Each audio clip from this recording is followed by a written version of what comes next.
It's always hard on these webinars because there's just first names, and I know there's familiar names and faces in here, but I'm not 100% sure. So, Emmy, while I'm talking, do you mind adding people? no, I can admit to Yeah, them. okay. Thank you so much. Yeah.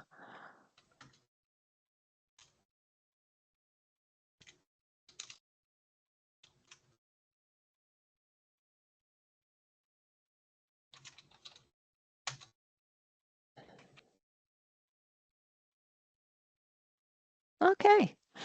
Good morning, everybody. Welcome to our webinar on cycling in Cuba. My name is Carol Bush. I'm the Marketing and Communications Manager here at Experience Plus, and I am joined by a awesome group of individuals. You all, might not all, but Mariana, Emmy, Maria, she is the co-owner of Experience Plus. She's been to Cuba. She knows this tour very well. She is going to be presenting a little bit today about EP.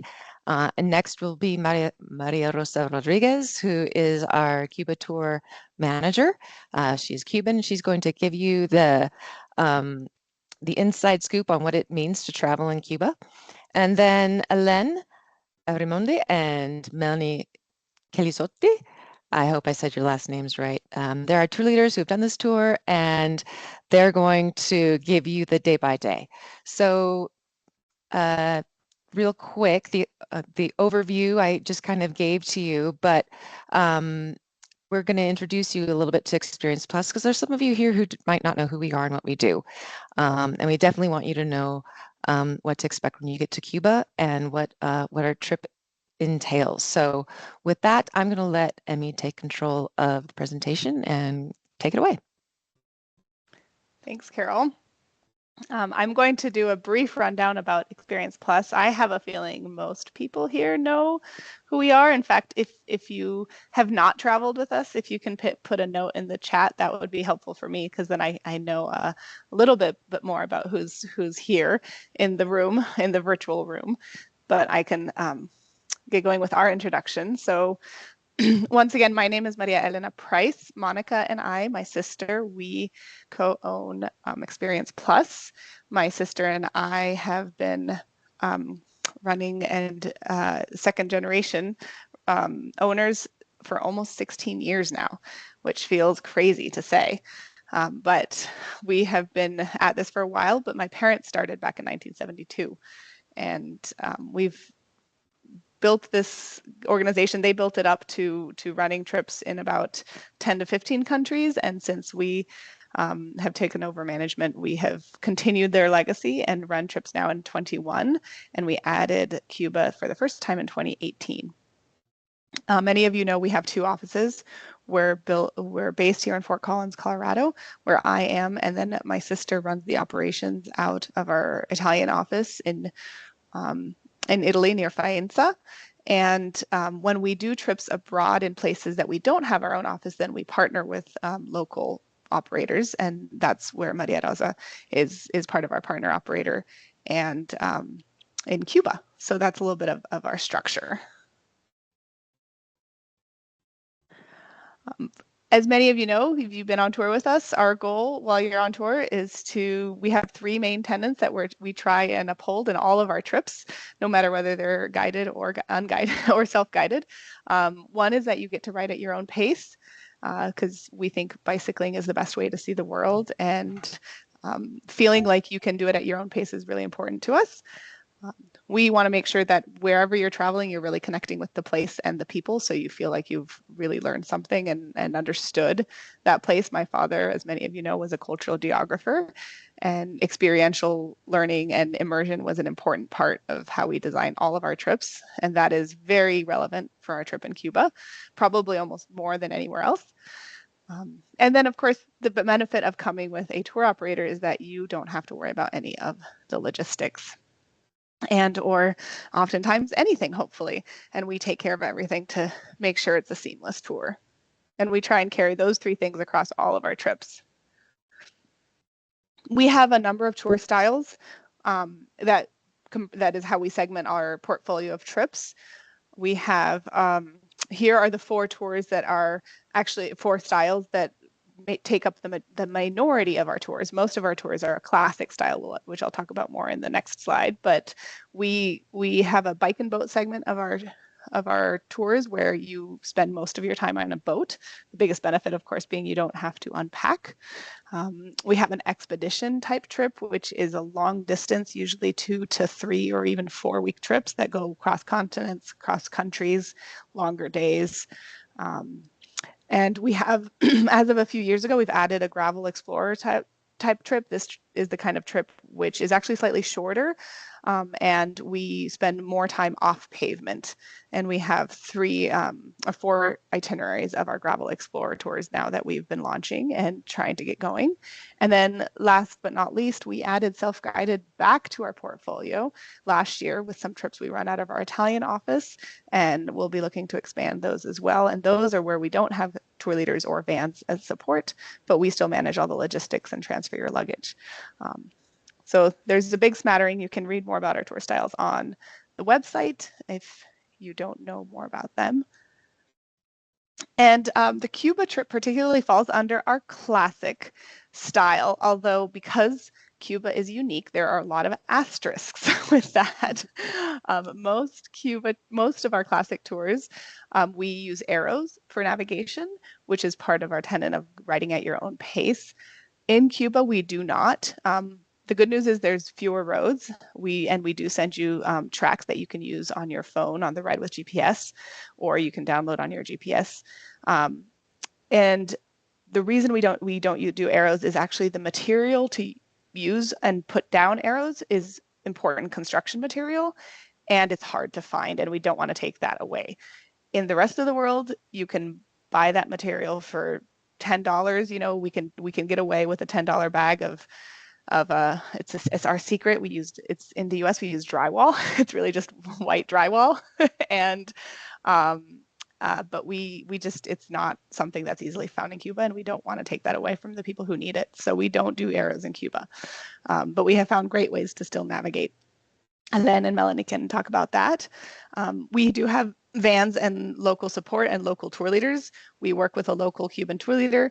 In Cuba, the agencies that support and provide some of the infrastructures are state-run agencies, and so they always use buses. So it's really different than our trips throughout the rest of the world where we have small vans, but we actually have a full bus that supports us in Cuba, and we actually load bikes on there, luggage, people, snacks, and it's great. The drivers are amazing. They know how to support cyclists. They've been doing this, and so it's very different, but it's just as fun, just a little different. But like any of our other trips, we have usually 3, maybe even 4 tour leaders in Cuba because of the extra driver. We have a lot of local experiences. The bicycle is included, and in Cuba, I think almost all meals are included. There may be 1 or 2 dinners in a large city that's not, but we have all lunches included in Cuba, unlike in many of our other classic trips. I was going to talk briefly about the bureaucracy before we get into the fun things. If you're a U.S. traveler, there are a few also asterisks, I will say, about traveling in Cuba.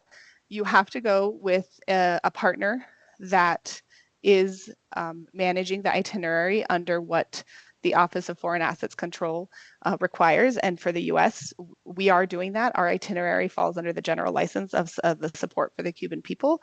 And the main requirement on that is that we have a full slate of activities that are in support for the Cuban people. And we do that with a number of interactions and community partnerships and visits. Maria Rosa and Alain and Melanie can talk more about those as we go through the itinerary. But the main documentation that's necessary is actually just that you maintain the itinerary for 5 years in case anybody asks what you were doing in Cuba as an American. And it's actually not as complicated as it used to be. It did actually open up in 2018, and it never was, it didn't really revert to being shut down or inaccessible, especially if you're going with a group where the itinerary is managed. So even though there is a little bit of bureaucracy to handle in the sense that you do have to maintain that itinerary and explain that you did have a full slate of activities. It's not onerous. There are other documents specific for anybody traveling to Cuba, including proof of medical insurance and a tourist card.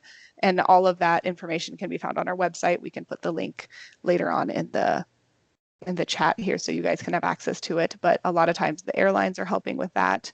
And there's lots of ways to manage that, the other pieces that need to be fulfilled. And we can talk more about those if people have questions.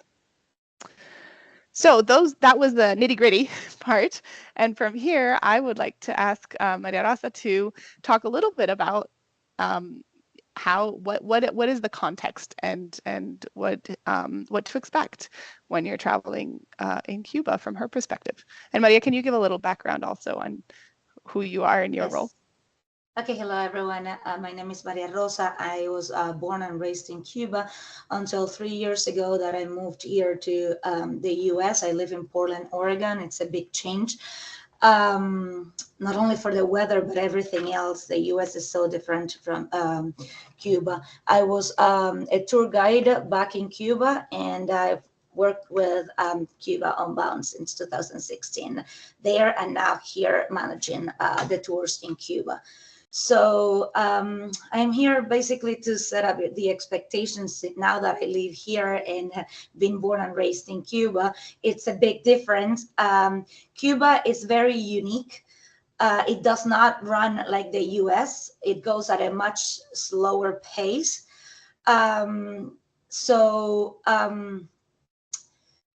What you're used to, finding items on every single corner, convenience stores and cafeterias open until late, huge markets where people have access to everything, food and medicine. It is not the same in Cuba. Especially after the currency change in Cuba and the inflation, there is a huge shortage. And as you know, Cuba is a developing country that struggles. That is why our support is essential. So we will be staying in private homes. These people made a huge effort trying to find and accommodate everything to suit the needs of all the guests. So so we will be staying in places, for example, in Playa Larga, that the main economic activity is tourism. So it's a huge help to the community. We're going to be visiting an art community there that also we support. They are people from smaller areas that will gather there to learn and spread the arts in the area. Same thing, for example, in Soroa, which is also a small community. We will be supporting local kids with their arts and a bee farmer. Pinar del Rio as well. We will be going to. It's a project created by a couple of parents to support their kids with disabilities and create a space for them to develop and belong. So that's how we choose the activities, based basically on helping the Cuban people. We go to private restaurants.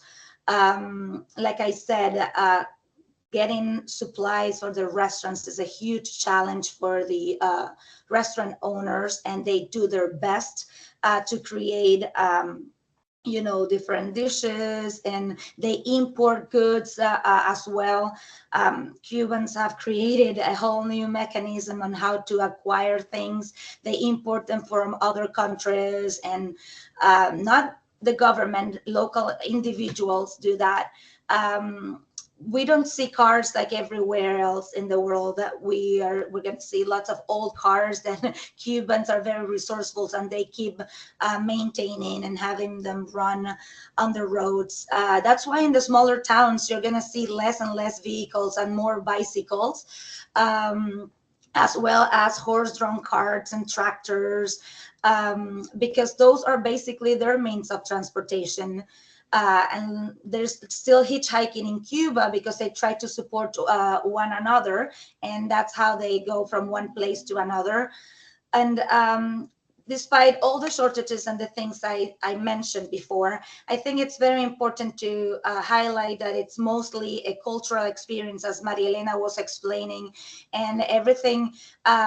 One thing that is striking about Cubans is that despite the hardships, they're always smiling and happy, and there's music everywhere, and they're super friendly, and they are very, very welcoming.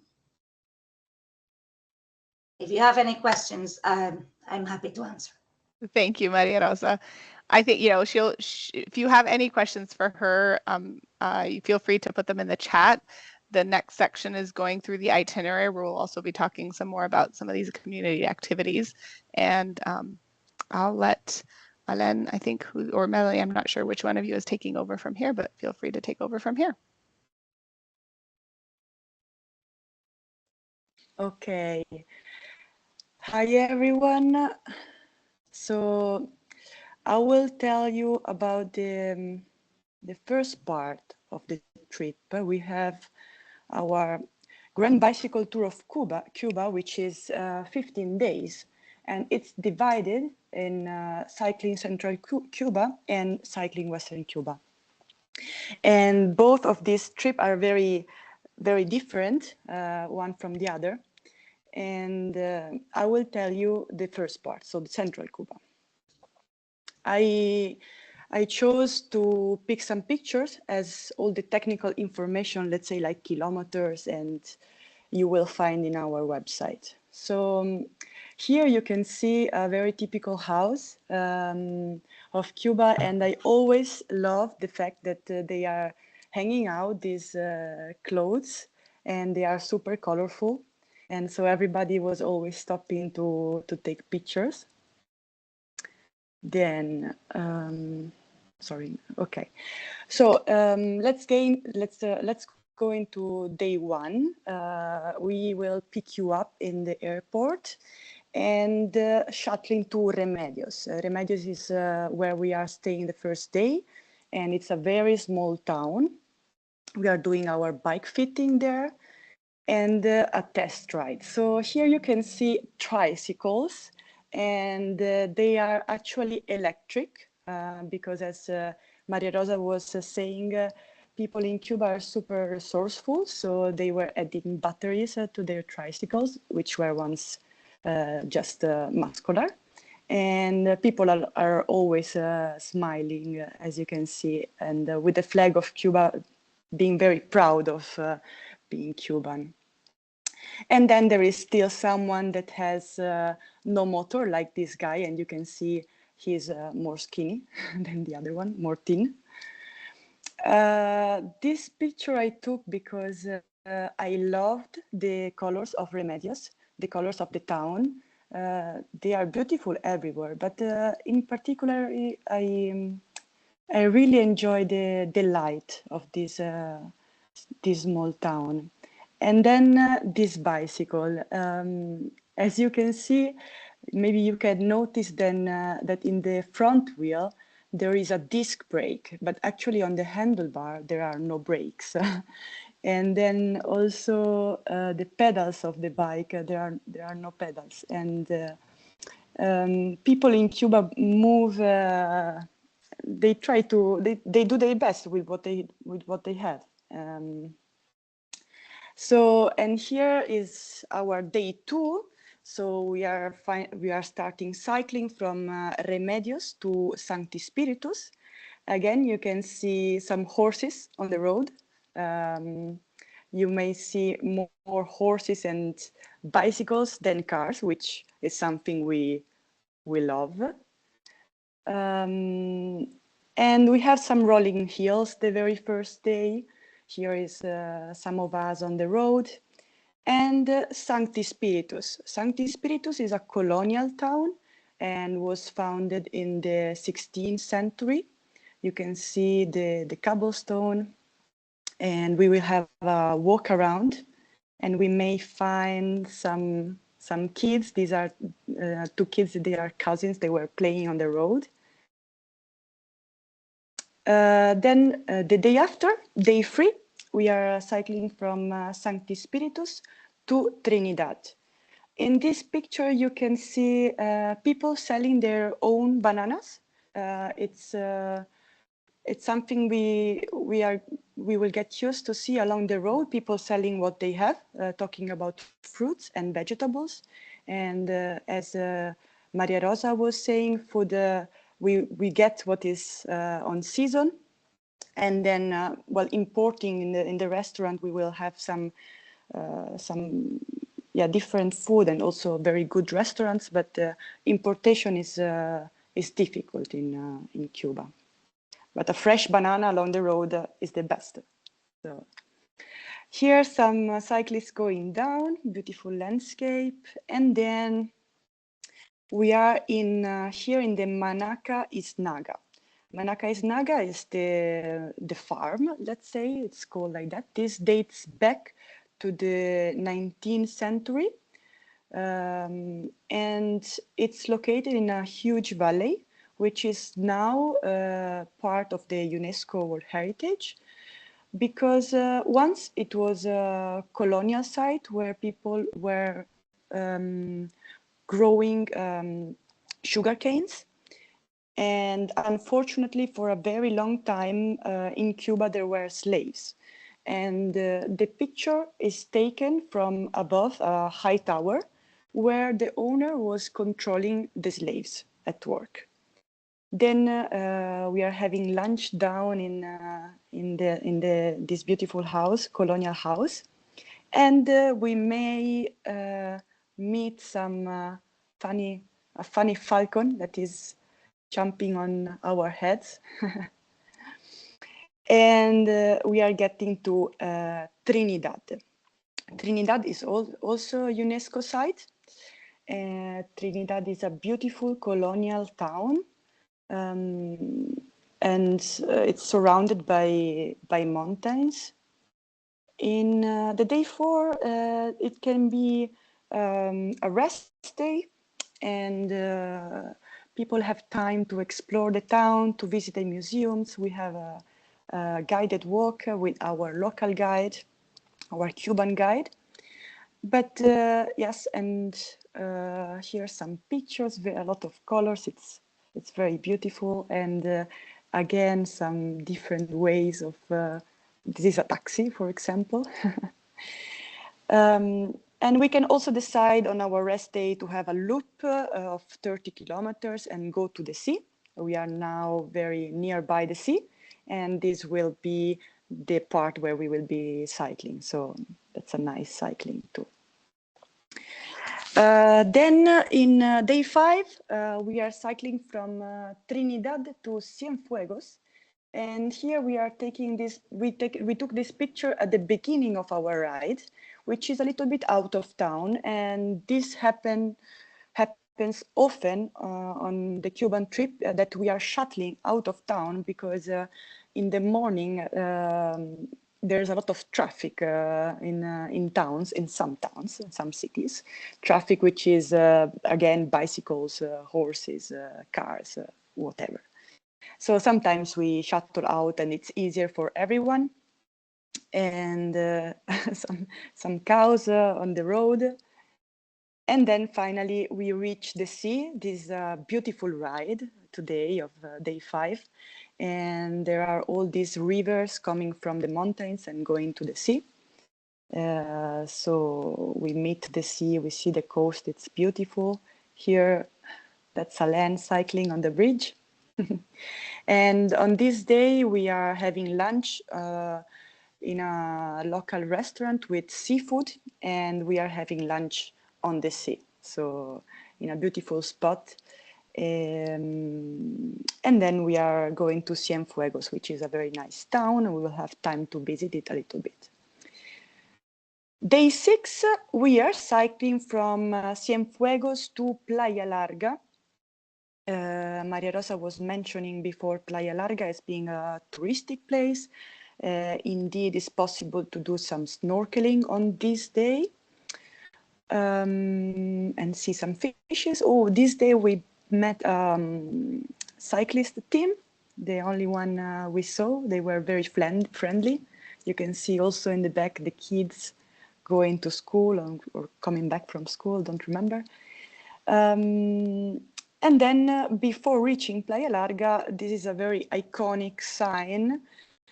Here there was an important battle for the victory of Cubans, talking about revolution, and in specific talking about Bay of Pigs, because Playa Larga is on the Bay of Pigs, and you probably know about the Bay of Pigs battle, and you know let's say the North American side of the battle. So in this place, we can visit a museum, which is super interesting because we get to know the Cuban side. And then here we have, the picture was cut, but our guest trying something along the road, which is tamarindo. You may know tamarindo, the fruit. And then day 7, Playa Larga to Havana. We start with a very small ride this morning. It's 15 kilometers.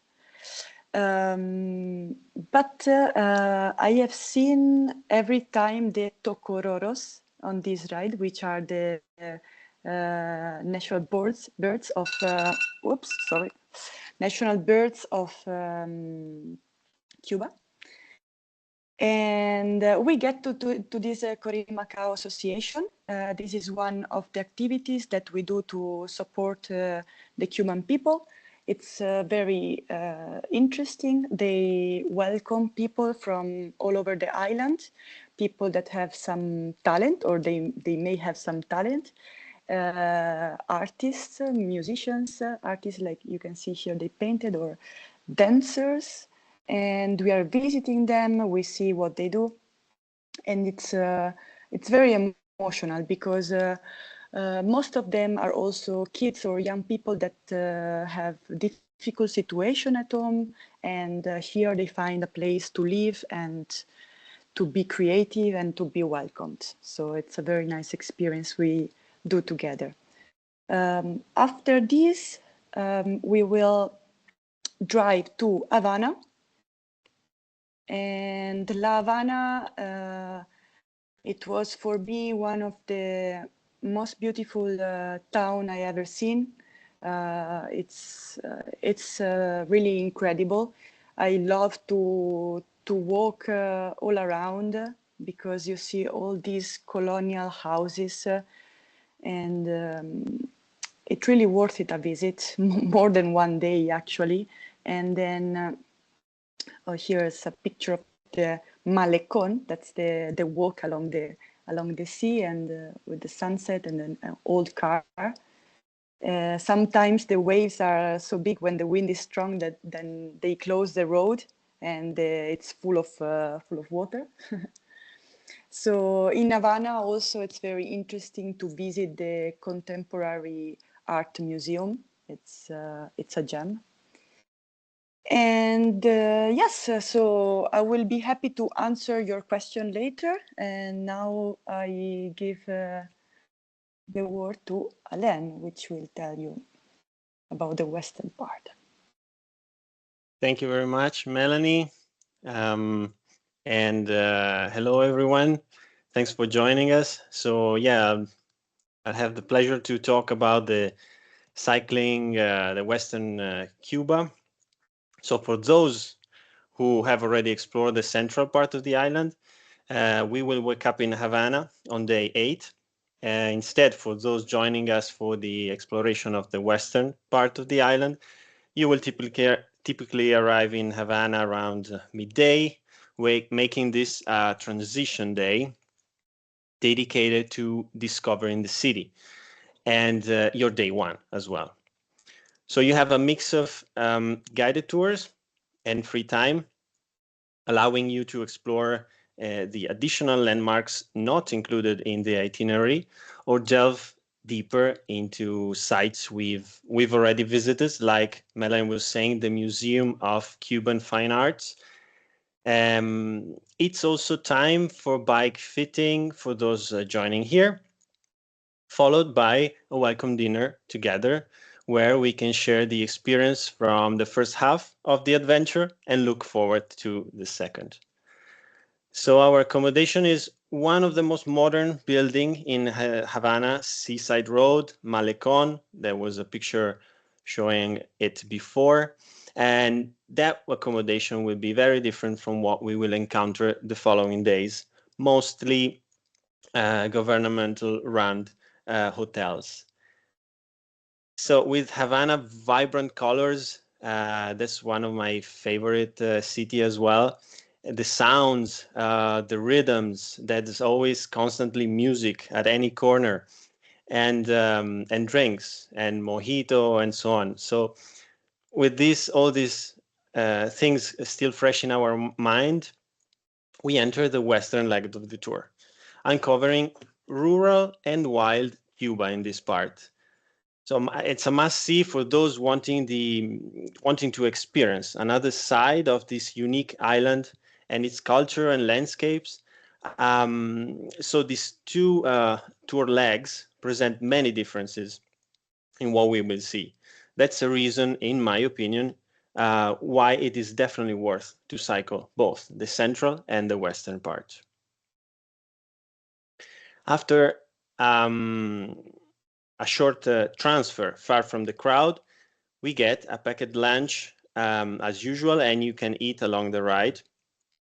Then we'll hit the road straight away and reach Soroa on day 9. So through one of the most popular farming area of Cuba, and later on climbing to the entrance of this stunning really UNESCO Sierra del Rosario Biosphere Reserve. It's a natural park nestled in the mountains. And today it's going to be 44 miles, 1,200 feet elevation gain. Our hotel is very nice because it's next to a majestic botanical garden, which we encourage you to explore, especially for the one who likes the local flora. And we'll have dinner at a local artist rural home. That's part of the cultural visit experiences Maria Rosa was talking before about. And here we can, we are definitely at their house eating with them. They will prepare the food for us, the dinner, delicious.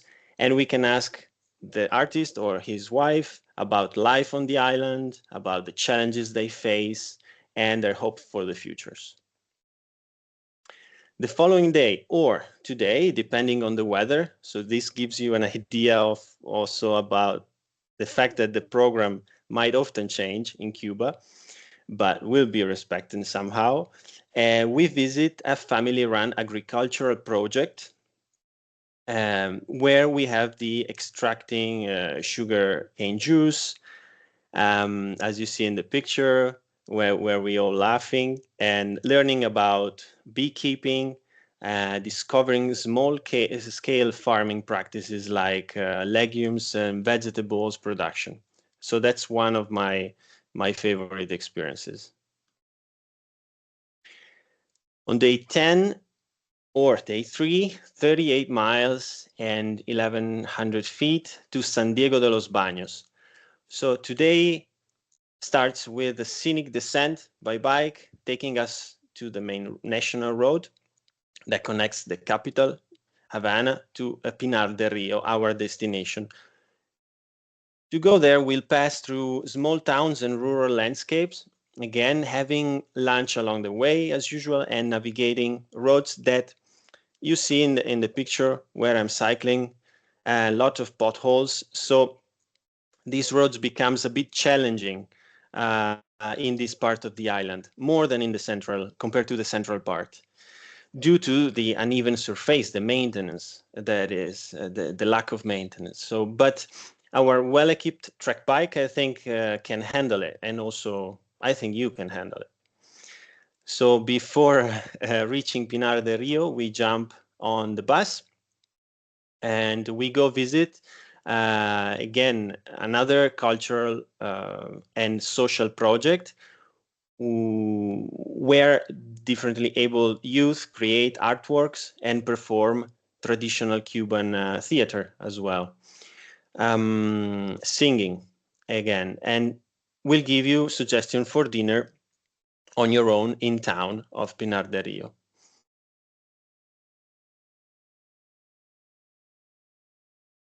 Day 11 or day 4 have 37 miles, and this time 2,300 feet, a bit more than usual. So we leave Pinar early in the morning and head back into the mountain, crossing the Sierra de los Órganos, this mountain range this time.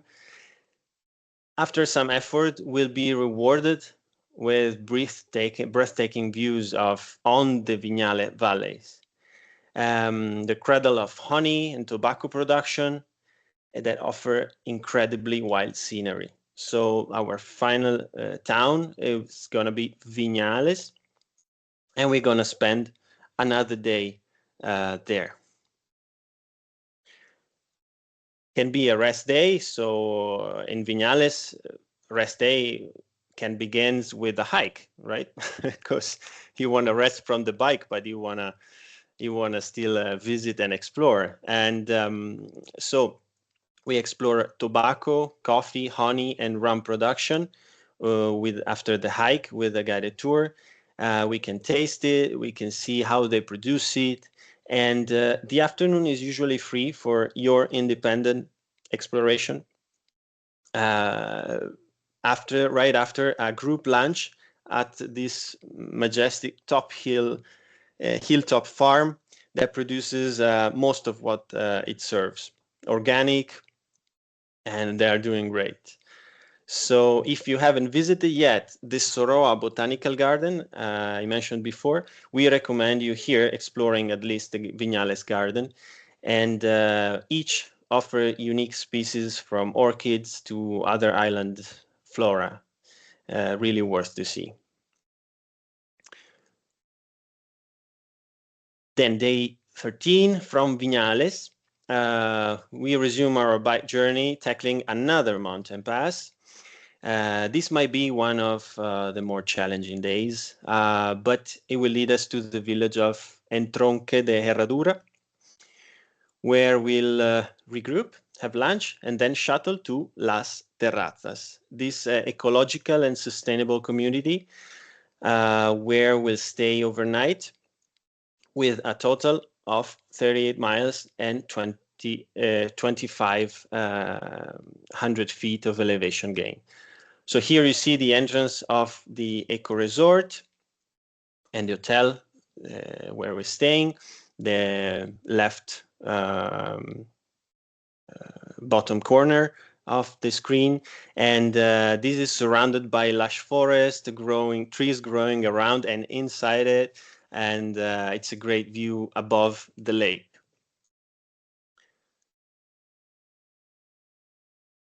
Day 14 or day 7 of the western part. On the 14th day, we have 26 miles, very little gain, so just 900 elevation gain, and we depart from Las Terrazas, cycling on the bike till the suburbs of Havana. Just before reaching the city, we transfer with a short bus ride to a delightful picnic at a farm near one of the Havana's artificial lakes, where the national rowing team trains. So here we'll enjoy fresh produce, plenty of vegetables, some spicier specialty as well. On our way to Havana, we cannot forget to visit another landmark, the very last picture, Fusterlandia, the Havana neighborhood that became Jose Fuster Mosaic's masterpiece. And then we are at the end of the loop. We close in Havana. So once in Havana, we'll have the chance for some more activities. You might visit more cultural sites. And after sunset, enjoy with us a farewell dinner together before parting ways. So for those staying longer, happy for you. You have the chance to exploring more of Havana and maybe move around in Cuba. And you can also embark on your legs or return home. Thank you very much. I'll let take control. Carol, take control for question and answer time.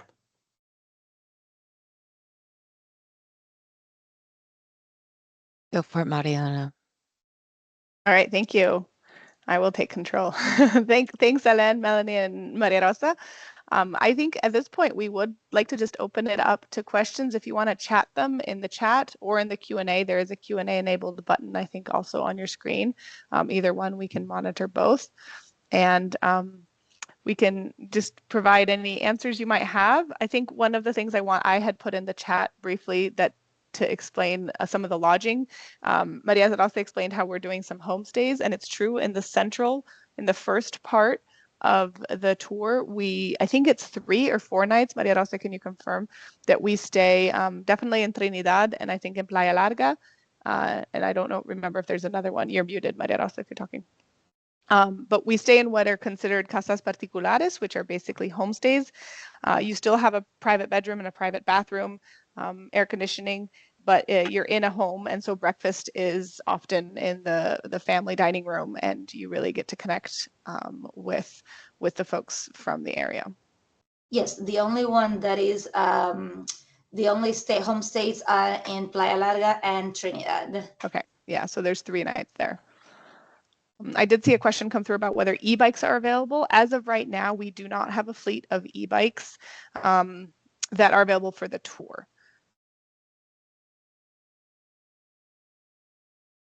But there's a big bus, I can tell you that can help people shuttle. The bus drivers are very good at supporting the riders and knowing right when to show up when you need support, I think. I think you maybe had seen this from the description that was provided, but the Central tour is, I would say, easier in terms of elevation gain compared to the Western tour, if I had to, from a broad description perspective. There was a question about internet access. Alain or Melanie, do you want to answer, Maria Rosa, how the internet works? How about Maria Rosa, do you want to explain if you've been there recently? So usually what we recommend our guests is that they try to be totally unplugged so that they can fully enjoy the experience. However, hotels, for example, the Grand Aston, they will provide access to internet for you. Other than that, you will have to go, some houses will have Wi-Fi hotspots that you can use. You have to get a card, and with that card you can have an internet. You can go to a Wi-Fi hotspot and then have internet access. But it's very slow. It's not as fast as it is here. We recommend if you have to do payments or check your or do some important, we recommend you have a VPN, because otherwise, because of the embargo, once you're in Cuba, they will detect you're accessing from Cuba, and then they might block some sites. So if you do have some important things to do, make payments or check something online, we do recommend you bring a VPN. But you can check your emails and use WhatsApp. Basically, it's what most Cubans use to communicate with family abroad, because it works better. And you can have access along the way, not as easily as we have here or as fast, but you will be able to have internet access. Alain or Melanie, do you have anything to add to that with the way you accessed internet or what you saw on tour with people? Well, we have to be honest, and we said at the beginning of the trip that you will definitely have a better trip if you forget about internet access. Not because it's not possible to have access, but because it's slow, and then it will take time to get the connection, and then people get angry. So that's why we are just suggesting to forget low about. expectations, but you can stay connected with WhatsApp and chats that are internet based because they don't use much internet. So I think that's possible for sure. There was one other question. Let me see that I saw that came through about currency. US dollars are great in Cuba, or euros. Those are the best, the most appreciated currencies in Cuba, because the Cuban pesos at the moment is really not, it's worthless. It's the exchange rate is, the inflation is huge. So Cubans really appreciate US dollars a lot. It goes a long and way, euros. and they can do more things with the US dollars or euros. And my suggestion would be that you bring with you small dollars in small pieces, small but bills. paper, but small bills, but paper bills, not and coins. Make sure they're not too damaged. I think it's one of those things where they have to be, make sure they're not ripped. Yes, because the reason is what they can only go to, they can only use it if they're ripped or wrinkled. Nobody accepts them. They have to go to the international banks to exchange them. And so we have to do that as well with the coins. So that's why it's better to bring smaller bills. And smaller bills, because eventually if you need to tip the maids, it's easier if you have smaller bills. Or if you go to a bar and you want to get a drink, then it's easier to pay with the smaller bills, and that way they don't really need to give you change back. And then because sometimes they don't have US dollars to give you back, and then you end up getting Cuban pesos back, which you won't be able to use anywhere except on the side of the roads to buy some bananas, but they really like the US dollars better. There was a question about the hiking that was mentioned. I think in maybe in the one in Viñales is the one hike that we have. Yeah, the hiking is not very long, and it's flat around tobacco fields, tobacco farms. We usually shuttle out of town and then we hike maybe 1 hour with many stops taking pictures, and we get to the tobacco production farm and then we visited it. But depending on the weather, this hike length and difficulty might change also. So of course, if it's not a good weather, we might opt for something else, or you're free to join the visit at the tobacco farm directly there if you feel you don't want to hike that much. Great. And then the question about fitness expectations, I would say that it is, I actually don't have the levels under my nose right now. Let me see that really quickly. I think the tour level descriptions we have on the website are pretty accurate. But I will say just expect it to take a little bit longer just because of the quality of the roads. And like so many of our trips, you can go at your own pace and take it slow. It is, so our grand tour is a 2, and I think the Western is a 2.5 or a 3. I would say it's leaning more towards that 2.5 because the Western side does have 1 or 2 larger climbing days. But as I said, you can also take the bus for some of those shuttles. And I think that's how it was managed. Alain or Melanie, do you want to explain fitness expectations? Also, for those who just before we go to them, we do have training programs that help support our levels of our trips, and you can download those as a PDF from our website. Maybe Carol, if you can put the link in the chat of the training programs, that can help people. Sure thing. Understand. Alain or Melanie, do you want to say anything specific about the fitness expectation? Yeah, well, I agree with you about the level of the tour. There are a couple of days that are harder on the western part compared to the average.